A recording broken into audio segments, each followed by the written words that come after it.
কখনো আকাশ বেয়ে চুপ করে যদি নেমে আসে ভালোবাসা খুব ভোরে, চোখ ভাঙা ঘুমে তুমি খুঁজো না আমায়, আশেপাশে আমি আর নেই।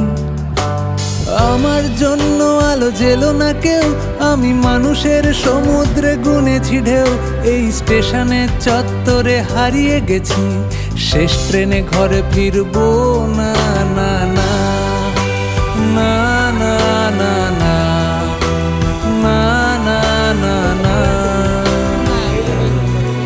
এই জাহাজ মাস্তুল ছাড়খার, তবু গল্প লিখছি 5 বার। আমি রাখতে চাই না আর তার কোনো রাত দুপুরের আবদার, তাই চেষ্টা করছি বারবার সাঁতরে পার মজা।